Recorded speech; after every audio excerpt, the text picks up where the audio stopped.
So hello guys, welcome to our channel. आशा करता हूँ आप सभी अच्छे होंगे, अपना ख्याल रखने होंगे। तो आज हम लोग कंप्यूटर के कुछ इंपॉर्टेंट क्वेश्चन देखने वाले हैं जो आपके एग्जाम के लिए बहुत इंपॉर्टेंट होने वाले हैं। तो चलिए बिना किसी देरी के स्टार्ट करते हैं। सबसे पहला हमारा क्वेश्चन है कि अपराधियों द्वारा यूजर के पर्सनल इंफॉर्मेशन प्राप्त करने या चोरी करने के लिए जो जो भी वो करते हैं, छद्म रूप धारण करने और उनके रिसोर्स को एक्सेस करने का प्रयास करना कहलाता है। उसे कहते हैं आइडेंटिटी थेफ्ट।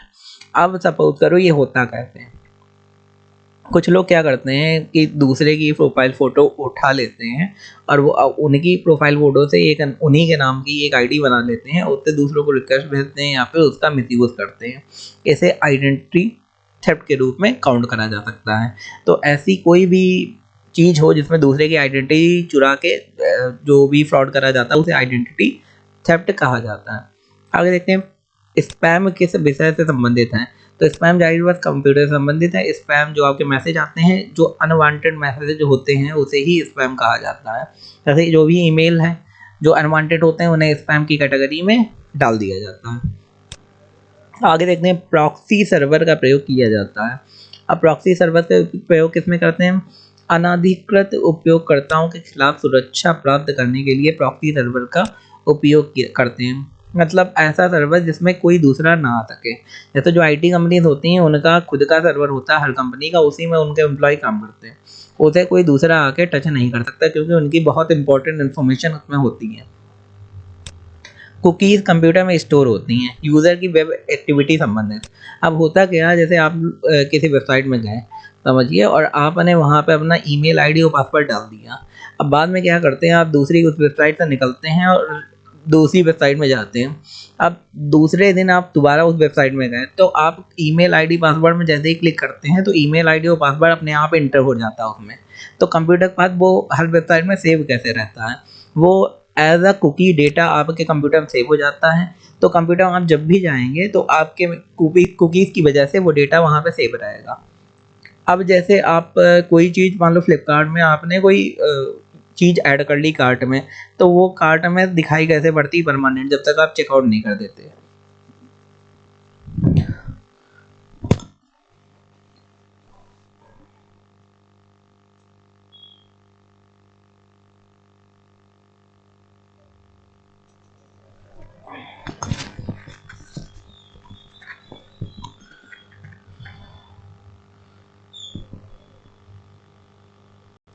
तो वो कुकीज़ की वजह से होता है। आगे देखते हैं किसी यूज़र ने किसी वेबसाइट पर कितनी बार विजिट किया है इसका पता लगाने के लिए प्रयोग किया जाता है। भाई कुकीज़ का प्रयोग करते हैं। डेटा चाहिए होता है आपको, कंपनीज को आपका डेटा चाहिए होता है। तो उनकी वेबसाइट में आप क्या कर रहे हैं, कितनी बार प्रवेश करना है, आपने क्या खरीदा, कौन से पेज में गए, वो सारा डेटा कंपनी के पास होता है। आपके पर्टिकुलर नाम से नहीं होता, लेकिन उनके पास ये इन्फॉर्मेशन होती है कि ये बंदा इधर इधर गया, आपकी ईमेल आईडी जो भी हो। इससे सुरक्षा के लिए फायरवॉल्स का प्रयोग किया जाता है। किस चीज़ से सुरक्षा के लिए फायरवॉल्स का हम लोग यूज़ करते हैं?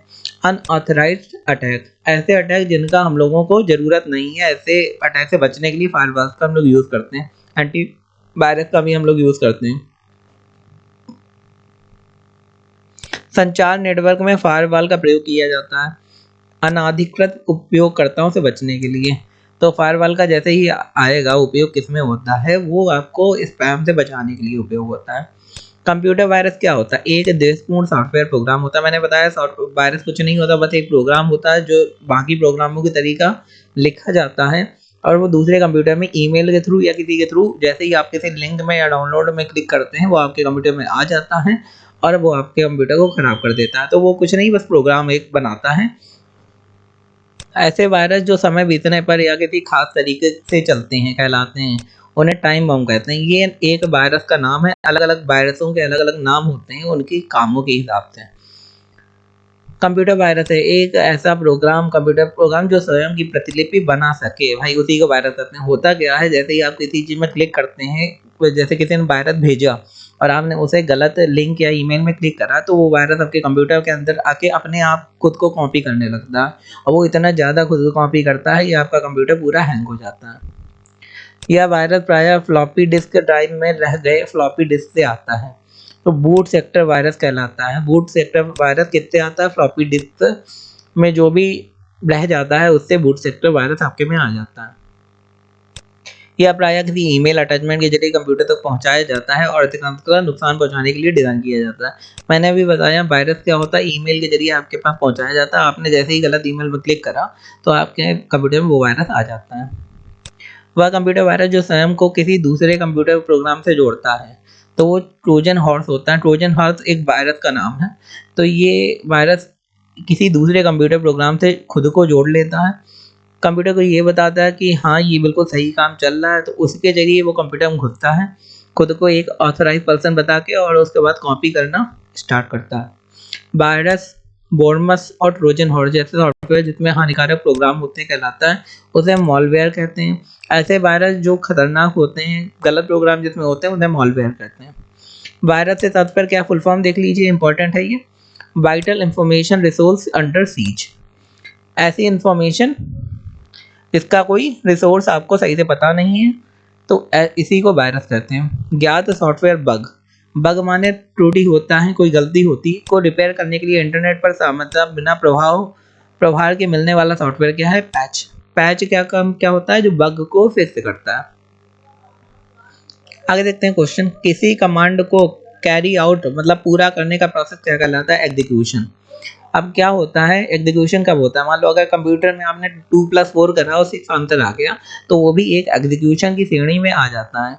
तो हम लोगों को क्या करना है, अगर आपको क्वेश्चन आता है किसी कमांड को प्रोसेस करने के लिए, मतलब आगे बढ़ाने के लिए या पूरा करने के लिए किस शब्द का उपयोग करते हैं, वो हो गया हमारा एग्जीक्यूशन। मुख्यतः बिहाइंड द सीन डिटेल्स का ध्यान रखता है और हार्डवेयर को मैनेज करता है। अब ऑपरेटिंग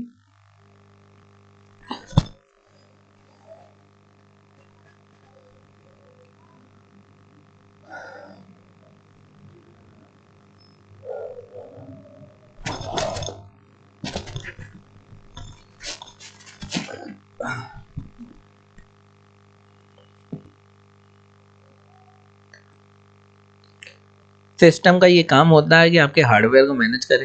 तो ये ऑपरेटिंग सिस्टम मतलब टोटली हैंडल करता है, बिहाइंड द सीन होता है, आपको आगे दिखाई नहीं पड़ता है। एक प्रकार का सॉफ्टवेयर जो कंप्यूटर के इंटरनल ऑपरेशन तथा कंप्यूटर के सभी पार्ट के कामों को कंट्रोल करता है, वो भी ऑपरेटिंग सिस्टम होता है। भाई पूरे कंप्यूटर को ऑपरेटिंग सिस्टम ही कंट्रोल करता है, चाहे वो मोबाइल का सिस्टम हो चाहे फिर कंप्यूटर का सिस्टम हो। एक कंप्यूटर विशेषज्ञ जो सॉफ्टवेयर तैयार करता है और उसकी जांच करता कहलाता है। प्रोग्रामर वही होता है जो सॉफ्टवेयर बनाता है, प्रोग्रामिंग करता है, उसकी जांच करता है, उसे प्रोग्रामर कहते हैं। कंप्यूटर को संचालित करने में प्रयुक्त डेटा या सूचना क्या कहलाता है, उसे सॉफ्टवेयर कहते हैं। सिंपल सी बात है, सॉफ्टवेयर का यूज़ क्या होता है, कंप्यूटर को जो चलाते हैं, अब मान लो कोई कंप्यूटर है उसमें कोई सॉफ्टवेयर पड़ा ही ना हो तो उसको किसी काम का नहीं है। अब मोबाइल है, मोबाइल में एप्लीकेशन ना हो तो वो किसी काम की नहीं है।